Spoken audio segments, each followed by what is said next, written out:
The end. After the blast of lightning from the east, the flourish of loud clouds, the chariot throne, after the drums of time have rolled and ceased, and by the bronze west long retreat is blown, shall life renew these bodies?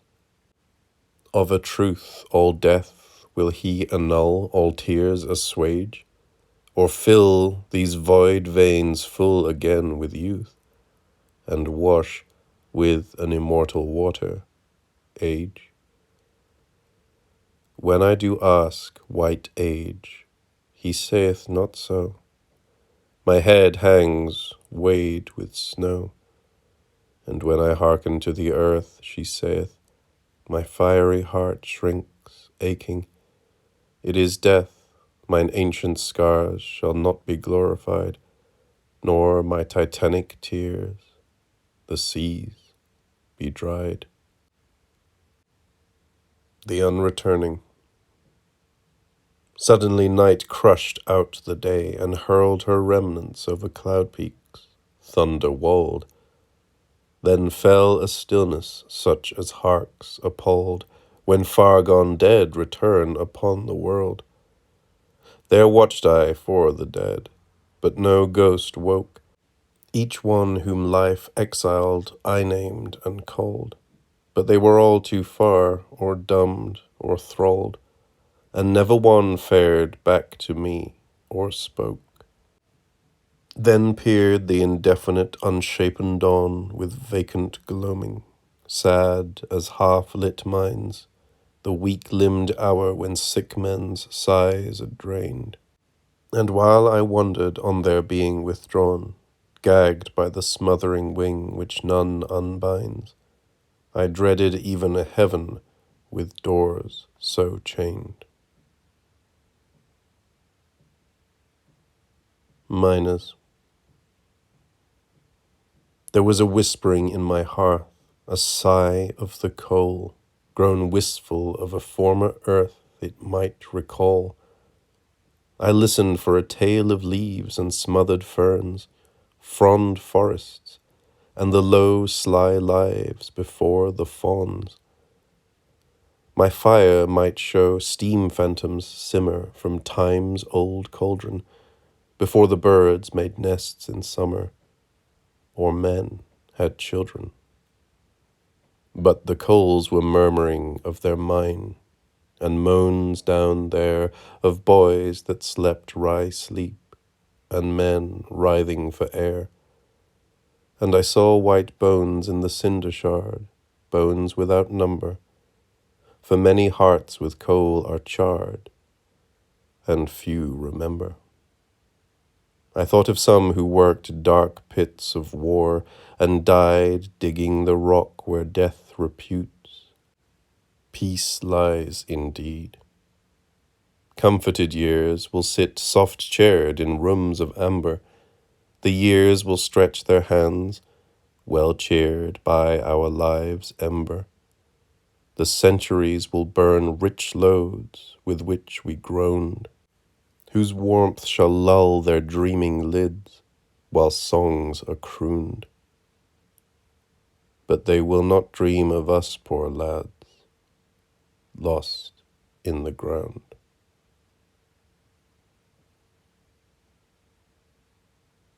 Happiness. Ever again to breathe pure happiness, the happiness our mother gave us, boys, to smile at nothings, needing no caress. Have we not laughed too often since with joys? Have we not wrought too sick and sorrowful wrongs from her hands pardoning? The sun may cleanse, and time, and starlight. Life will sing sweet songs, and gods will show us pleasures more than men's. Yet heaven looks smaller than the old doll's home. No nestling place is left in bluebell bloom, and the wide arms of trees have lost their scope. The former happiness is unreturning. Boys' griefs are not so grievous as our yearning. Boys have no sadness, sadder than our hope. Shadwell Stair. I am the ghost of Shadwell Stair, along the wharves by the waterhouse, and through the dripping slaughterhouse I am the shadow that walks there. Yet I have flesh both firm and cool, and eyes tumultuous as the gems of moons and lamps in the lapping Thames, when dusk sails wavering down the pool. Shuddering, the purple street arc burns where I watch always. From the banks, dolorously, the shipping clanks, and after me a strange tide turns. I walk till the stars of London wane, and dawn creeps up the Shadwell Stair. But when the crowing sirens blare, I with another ghost am lain. 6 o'clock in Princes Street.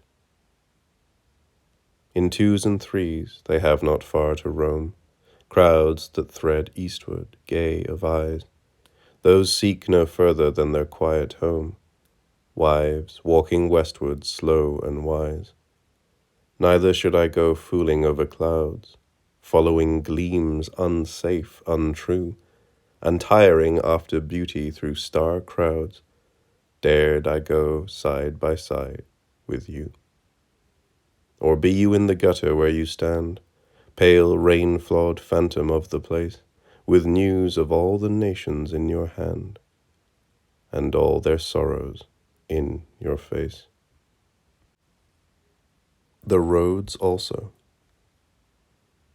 The roads also have their wistful rest, when the weathercocks perch still and roost, and the town is a candle-lit room.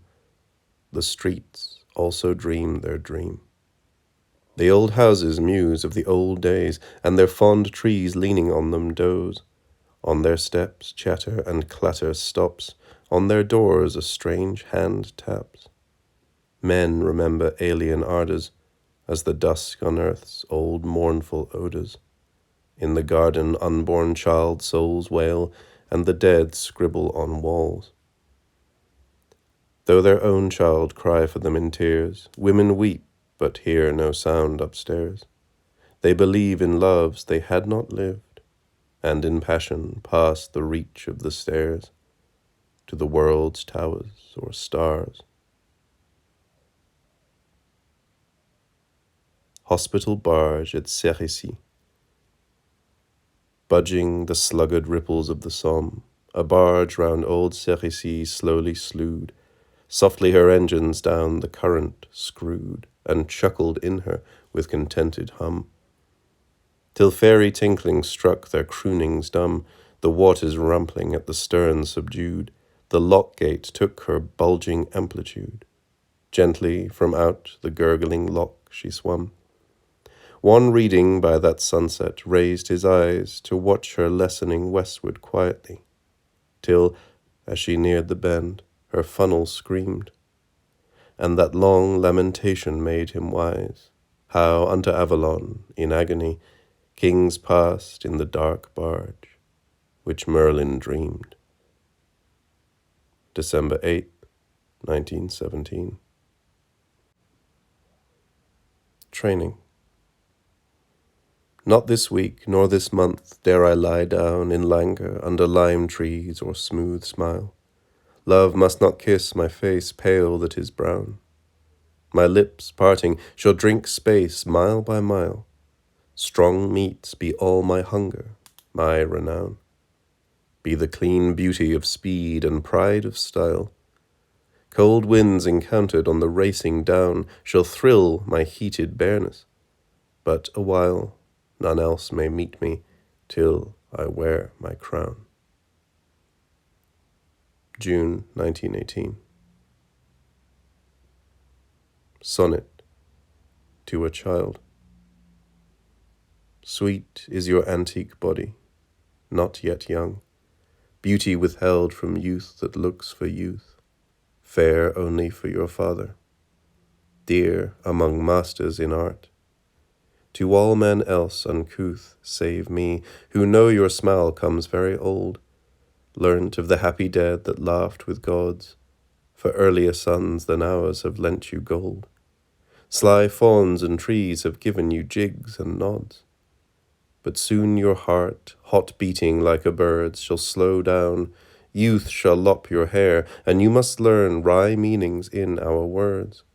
Your smile shall dull, because too keen aware.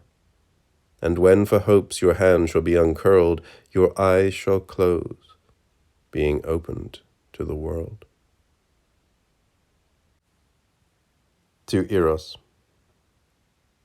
In that I loved you, love, I worshipped you. In that I worshipped you well, I sacrificed. All of my most worth I bound and burnt and slew.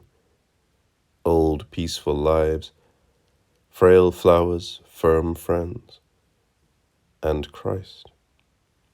I slew all falser loves, I slew all true, that I might nothing love but your truth, boy. Fair fame I cast away as bridegrooms do, their wedding garments in their haste of joy. But when I fell upon your sandaled feet, you laughed, you loosed away my lips, you rose. I heard the singing of your wings retreat. Far flown, I watched you flush the Olympian snows beyond my hoping. Starkly I returned to stare upon the ash of all I burned.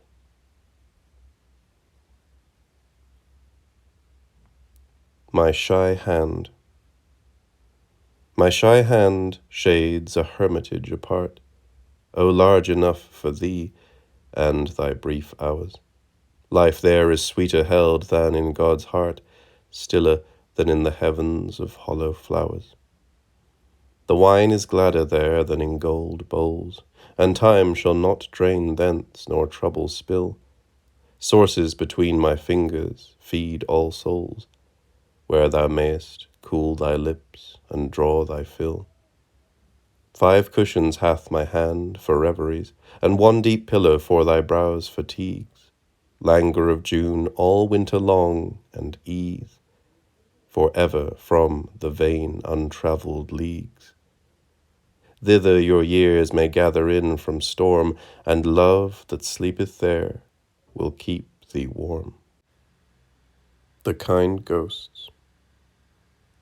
She sleeps on soft last breaths, but no ghost looms out of the stillness of her palace wall. Her wall of boys on boys and dooms on dooms. She dreams of golden gardens and sweet glooms, not marvelling why her roses never fall, nor what red mouths were torn to make their blooms. The shades keep down, which well might roam her hall. Quiet their blood lies in her crimson rooms, and she is not afraid of their footfall. They move not from tapestries, their pall, nor pace her terraces, their hecatombs, lest aught she be disturbed or grieved at all. July 30th, 1918. Winter Song. The browns, the olives, and the yellows died, and were swept up to heaven, where they glowed each dawn and set of sun till Christmastide. And when the land lay pale for them, pale snowed, fell back, and down the snowdrifts flamed and flowed. From off your face into the winds of winter, the sun brown and the summer gold are blowing, but they shall gleam again with spiritual glinter, when paler beauty on your brows falls snowing. And through these snows my look shall be soft going. October 18th, 1917. Music. I have been urged by earnest violins, and drunk their mellow sorrows to the slake. Of all my sorrows and my thirsting sins, my heart has beaten for a brave drum's sake. Huge chords have wrought me mighty. I have hurled thuds of God's thunder, and with old winds pondered over the curse of this chaotic world, with low lost winds that maundered as they wandered. I have been gay with trivial fifes that laugh, and songs more sweet than possible things are sweet, and gongs and oboes.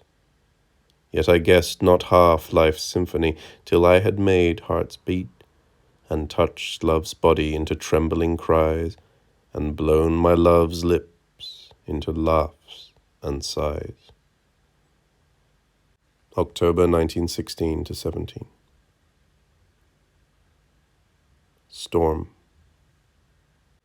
His face was charged with beauty as a cloud with glimmering lightning. When it shadowed me, I shook, and was uneasy as a tree that draws the brilliant danger, tremulous, bowed. So must I tempt that face to loose its lightning. Great gods, whose beauty is death, will laugh above. Who made this beauty lovelier than love?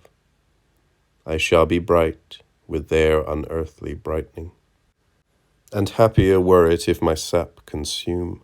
Glorious will shine the opening of my heart. The land shall freshen that was under gloom.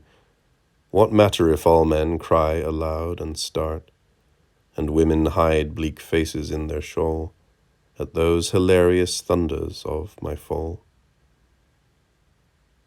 October 1916. To my friend, with an identity disc. If ever I had dreamed of my dead name, high in the heart of London, unsurpassed by time forever, and the fugitive, fame, there seeking a long sanctuary at last, or if I one time hoped to hide its shame, shame of success and sorrow of defeat, under those holy cypresses, the same that shade always the quiet place of Keats. Now rather thank I God there is no risk of gravers scoring it with florid screed. Let my inscription be this soldier's disc. Wear it, sweet friend, inscribe no date nor deed, but may thy heartbeat kiss it night and day, until the name grow blurred and fade away. Fragment, not one corner. Not one corner of a foreign field, but a span as wide as Europe, deep as I looked and saw. An appearance of a Titan's grave, and the length thereof 1,000 miles, it crossed all Europe like a mystic road, or as the spirit's pathway lieth on the night. And I heard a voice crying, "This is the path of glory." Fragment, cramped in that funneled hole. Cramped in that funneled hole, they watch the dawn open a jagged rim around, a yawn of death's jaws, which had all but swallowed them, stuck in the bottom of his throat of phlegm. They were in one of many mouths of hell, not seen of seers in visions, only felt as teeth of traps, when bones and the dead are smelt under the mud where long ago they fell, mixed with the sour, sharp odor of the shell. Fragment, I saw his round mouth's crimson. I saw his round mouth's crimson deepen as it fell, like a sun in his last deep hour. Watch the magnificent recession of farewell, clouding, half gleam, half glower. And a last splendor burn the heavens of his cheek, and in his eyes the cold stars lighting, very old and bleak, in different skies. Fragment, as bronze may be much beautified. As bronze may be much beautified by lying in the dark, damp soil, so men who fade in dust of warfare fade, fairer, and sorrow blooms their soul. Like pearls which noble women wear, and, tarnishing, awhile confide unto the old salt sea to feed, many return more lustrous than they were. But what of them buried profound, buried where we can no more find, who lie dark forever under abysmal war? Has your soul sipped? Has your soul sipped of the sweetness of all sweets? Has it well supped, but yet hungers and sweats? I have been witness of a strange sweetness, all fancy surpassing, past all supposing, passing the rays of the rubies of morning, or the soft rise of the moon, or the meaning known to the rose of her mystery and mourning. Sweeter than nocturnes of the wild nightingale, or than love's nectar after life's gall. Sweeter than odors of living leaves, sweeter than ardors of dying loves. Sweeter than death, and dreams hereafter to one in dearth of life and its laughter. Or the proud wound the victor wears, or the last end of all wars, or the sweet murder after long guard, unto the martyr smiling at God. To me was that smile faint as a wan, worn myth, faint and exceeding small on a boy's murdered mouth. Though from his throat the life-tide leaps, there was no threat on his lips, but with the bitter blood and the death smell, all his life's sweetness bled into a smile.